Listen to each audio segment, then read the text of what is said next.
Hi, welcome to SBR Videos. I'm Peter Loshak. It's the Friday before Week 5 in college football. Week 5 kicks off less than 24 hours from now. It's a Friday afternoon. We're going to talk with SBR contributor Chris Andrews and get his thoughts on some notable line moves that we've seen over the week for college football Week 5. Chris Andrews, a lot of interesting games this week, a lot of big moves I've definitely seen. What's the first one you want to discuss with us? First one I want to talk about is TCU against Texas. Yep. TCU opened 17. Now, they've had a lot of injuries, particularly on the defensive side of the ball. They came up with a miraculous win last week. I'm not sure how people thought that would carry over, whether that would inspire them or whether they were going to maybe read their headlines for a week, but really they were awful lucky to win that game.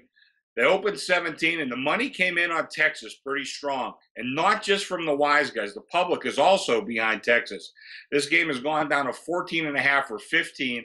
I even saw 14 shown a couple spots a couple times, but now it's settled in right now. But again, the wise guys and the public both still on Texas, thinking that TCU has a lot of defensive problems, and undoubtedly they do. Yeah, sounds like it's going to be a big loser for the books if Texas covers. I'm looking at SBR odds right now. I'm seeing that there was an opener somewhere of 18.5, and I know I personally got 17.5. Are you impressed, Chris Andrews? I took Texas. I got 17.5 minus 108.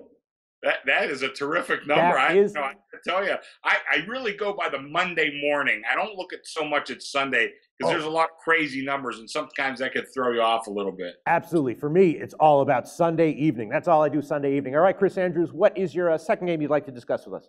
The other one I want to talk about, not a big line mover, but Alabama and Georgia. Okay. Georgia opened 2.5. I'm looking now at mostly 1 and 1.5 on this game. Like I said, not a huge mover, but the public is firmly behind Alabama on this game. I really am a little surprised, to be honest with you. I thought with Bama being an underdog for the first time in a long time, I thought that would be a signal to people saying Georgia's the right side, but I was wrong. People have come in on Bama, and I have to say I'm on Bama myself. I took 2.5, bought it up to 3 for part of my bet as well. And doesn't make me feel all that much better having the public behind me. But, you know, the public does win a couple of games. I hope they win this one. But about a 1-point move. Nothing really significant, but a big game. Well, Chris Andrews, I hope you cash your bet. There's a lot of games on the college football card that I'm excited about with my action on. Alabama, Georgia, a complete pass for me. That game scares the crap out of me. But I certainly hope you cash, Chris Andrews. All right, what's your third game you'd like to discuss with us? Third one is Oregon against Yes. Colorado. Yes. Now, this game opened 10.5.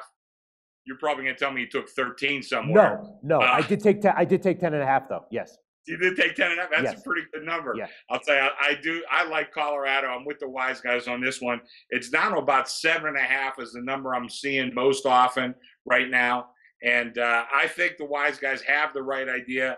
I think Oregon has really lost a lot from the last couple of years. And I think some of these Pac-12 teams are going to enjoy beating this team now that they have a chance. Not that Colorado's going to run up any scores. I don't see that.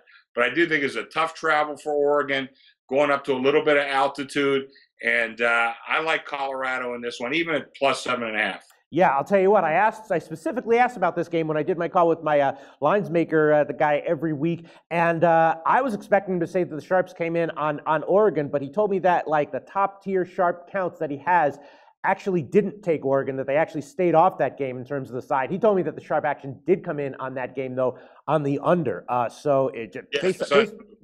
Based on what he told me, yes, there's a lot of respectable money that came in on Colorado, but not the elite tier of guys who are like the big heavy hitters. But, whatever. I still think it's a good play, certainly at 10.5. And it's a good sign, I think, that no sharp action came in on Oregon when it went to 7. All right, Chris Andrews, nice insights. I hope you do well with your plays this week. Talk to you next week.